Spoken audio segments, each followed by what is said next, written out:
SLBC కుప్పకూలిపోయింది. ఇదేదో disasters అని మాట్లాడుతుండు ఉత్తమ్ కుమార్, ఒత్తి పలుకుతుండు. ఎస్ఎల్బిసి కంటే పెద్ద డిజాస్టర్స్ ఏంది? ఆగమాగంపై తొందరగా పనిచేయవి. 8 మంది ప్రాణాలు తీసినావు.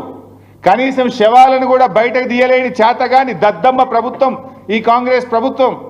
అంతకంటే డిజాస్టర్స్ ఇంకోటి ఉంటుందా మిస్టర్ ఉత్తమ్ కుమార్ రెడ్డి? 60 రోజులైంది.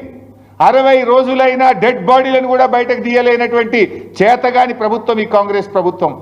మీరు వచ్చినాక ఖమ్మం జిల్లాలో పెదవాగు కొట్టుకుపోయింది, సుంకిశాల కుప్పగూలింది, పాలమూరు ఎత్తిపోతల పథకంలో వట్టెం పంప్ హౌస్ నిండా మునిగిపోయింది, ఎస్ఎల్బిసి టనల్ కూలిపోయి 8 మంది ప్రాణాలు బలిగొన్నావు నువ్వు. ఇంకా మీరేదో పెద్ద శుద్ధపూసల లెక్క మాట్లాడుతున్నారు. ఇవాళ చాలా విషయాలు పూర్తిగా సత్యదూరమైనటువంటి అబద్ధాలు మాట్లాడినటువంటి ప్రయత్నం చేసినారు. వారు మాట్లాడిన ప్రతిదీ కూడా నేను సాక్ష్యాధారాలతో ప్రూవ్ చేయడానికి రెడీగా ఉన్నా. ఉత్తమ్ కుమార్ రెడ్డి లైట్ అన్ని అబద్ధాలు మాట్లాడాడు, అసత్యాలు మాట్లాడాడు, అర్ధ సత్యాలు మాట్లాడాడు.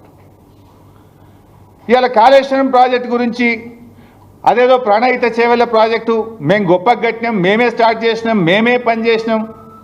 మరి మీరే పని చేస్తే ఎందుకు తమ్మిడిహట్టికి 8 ఏళ్ళు కాంగ్రెస్ ప్రభుత్వం అధికారంలో ఉంటే అనుమతి కూడా తేలేకపోయారు? మహారాష్ట్రలో కాంగ్రెస్ ప్రభుత్వం, ఆంధ్రప్రదేశ్లో కాంగ్రెస్ ప్రభుత్వం, ఢిల్లీలో కాంగ్రెస్ ప్రభుత్వం, 3 చోట్ల కాంగ్రెస్ ప్రభుత్వం ఉంటే 8 ఏళ్లలో మహారాష్ట్రాన్ని ఎందుకు ఒప్పించలేరు? ఎందుకు తమ్మిడిహట్టికి అంతర్రాష్ట్ర ఒప్పందం చేయలేదో ఒకసారి సమాధానం చెప్తారా? Is it not the failure of Congress party? Congress ప్రభుత్వం నిర్లక్ష్యం కాదా? ఒకవేళ 8 ఏళ్లలో 8 ఏళ్ళు మీరే అధికారంలో ఉన్నారు, రాష్ట్రంలో, మహారాష్ట్రలో, కేంద్రంలో 3 చోట్ల అధికారం ఉండి తమ్మిడిహట్టికి అనుమతి మీరు తెచ్చుంటే, కట్టుంటే ఇవాళ ఈ పరిస్థితి ఎందుకు వస్తుండే? ఆనాటి మహారాష్ట్ర ముఖ్యమంత్రి, మన ముఖ్యమంత్రి కిరణ్ కుమార్ రెడ్డికి ఆ రోజు రాసిన లేఖ ఇది. ఏం రాసిండు?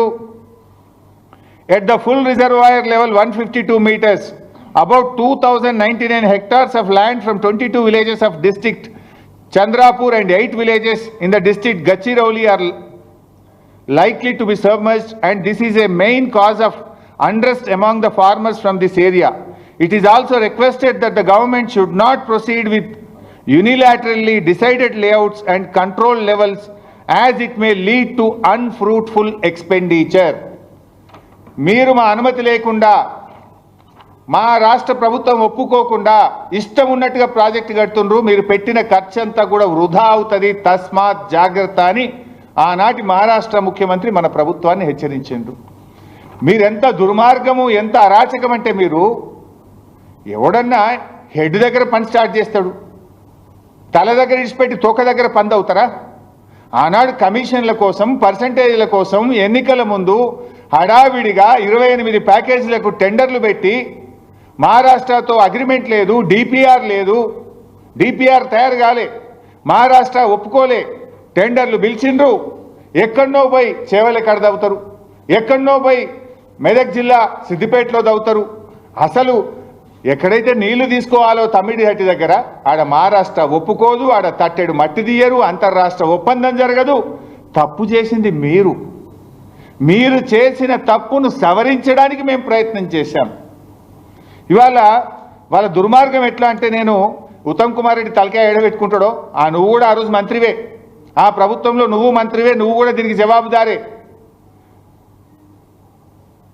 రాజశేఖర రెడ్డి గారి ప్రభుత్వం 17/12/2008 నాడు ఫౌండేషన్ స్టోన్ వేసిండ్రు. 2007లోనే టెండర్లు పిలిచారు, జీవోలు ఇచ్చారు, 2008లో శంకుస్థాపన చేసిండ్రు. 4 ఏళ్లలో పూర్తవుతుంది. 4 ఏళ్లలో ప్రాణహిత చేవెళ్ళ పూర్తి చేస్తామన్నారు. అప్పుడు ఎలక్షన్ల ముందు అన్ని టీవీలలో యాడ్లు వచ్చినాయి, మీకు కూడా తెలుసు. తెలంగాణ ఉద్యమాన్ని దెబ్బకొట్టాలని చేసిండ్రు. 4 ఏళ్లలో పూర్తి చేస్తామన్నారు. 7 ఏళ్ళు అధికారంలో ఉంటే కనీసం తమ్మిడిహట్టి దగ్గర అంతర్రాష్ట్ర ఒప్పందం చేయలే. 4 ఏళ్లలో వీళ్ళు చేసిన ఘనకార్యం కూడా చెప్తా.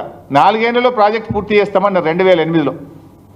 2012 నాటికి వీళ్ళు చేసిన పని ఏంటంటే, సర్వే అండ్ మొబిలైజేషన్ అడ్వాన్స్ల పేరు మీద కాంట్రాక్టర్లకు ఇచ్చిన అడ్వాన్సులు, పని చేయకుండానే ఇచ్చిన అడ్వాన్సులు 1426 కోట్లు. 4 ఏళ్లలో ల్యాండ్ ఎక్విజేషన్ కోసం పని మీద పెట్టిన ఖర్చు ఎంత అంటే 160 కోట్లు. చేసిన పని భూసేకరణకు కానీ చేసిన పని 160 కోట్లు. ఏమి చేయకుండానే మొబిలైజేషన్ అడ్వాన్స్ల కింద కాంట్రాక్టర్లకు ఇచ్చింది 1426 కోట్లు.